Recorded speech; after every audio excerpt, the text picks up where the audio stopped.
ഐക്യപ്രതിമയുടെ ഉദ്ഘാടനം ഒക്ടോബർ 31-ന്. സർദാർ വല്ലഭായ് പട്ടേൽ പ്രതിമയുടെ പണികൾ അവസാന ഘട്ടത്തിൽ. മുഖ്യമന്ത്രി വിജയ് റുപാനിയും ഉപമുഖ്യമന്ത്രി നിതിൻ പട്ടേലും സന്ദർശനം നടത്തി. ഐക്യപ്രതിമയുടെ പണികൾ അവസാന ഘട്ടത്തിലെന്ന് സൂചന. സർദാർ വല്ലഭായ് പട്ടേലിന്റെ രൂപത്തിൽ നിർമ്മിക്കുന്ന ലോകത്തിലെ ഏറ്റവും വലിയ പ്രതിമയുടെ ഉദ്ഘാടനം അദ്ദേഹത്തിന്റെ ജന്മദിനമായ ഒക്ടോബർ 31-ന് നടത്താൻ തീരുമാനമായി. 25-ന് പണികൾ പൂർത്തീകരിക്കുമെന്നാണ് സൂചന. ഇതിനു മുന്നോടിയായി മുഖ്യമന്ത്രി വിജയ് റുപാനിയും ഉപമുഖ്യമന്ത്രി നിതിൻ പട്ടേലും ശനിയാഴ്ച സന്ദർശനം നടത്തി.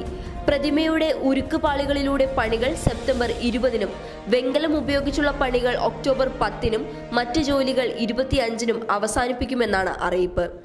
182 മീറ്റർ ഉയരത്തിൽ ലോകത്തിലെ ഏറ്റവും ഉയരമുള്ള പ്രതിമ എന്ന പെരുമയോടെയാണ് നർമ്മദ നദിയിലെ സർദാർ സരോവർ അണക്കെട്ടിന് സമീപം സാധുബേഡ് ദ്വീപിൽ പട്ടേൽ സ്മാരകം ഉയരുന്നത്. പ്രധാനമന്ത്രി നരേന്ദ്രമോദിയുടെ സ്വപ്ന പദ്ധതിയാണ് ഐക്യപ്രതിമ. 2013-ൽ ഗുജറാത്ത് മുഖ്യമന്ത്രിയായിരിക്കെ അദ്ദേഹം തന്നെയാണ് തറക്കല്ലിട്ടത്. ശില്പത്തിന്റെ രൂപകൽപ്പന നിർവഹിച്ചിരിക്കുന്നത് പ്രമുഖ ശില്പി റാം വി സുധർ. 33,000 ടൺ ഉരുക്കുപയോഗിച്ചാണ് ഇന്ത്യയുടെ ഉരുക്കു മനുഷ്യന്റെ പ്രതിമ തീർക്കുന്നത്.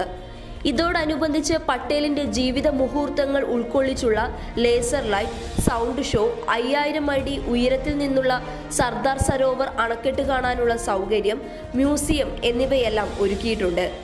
3000 കോടിയോളം ചെലവിട്ടുള്ളതാണ് പദ്ധതി. News desk public Kerala.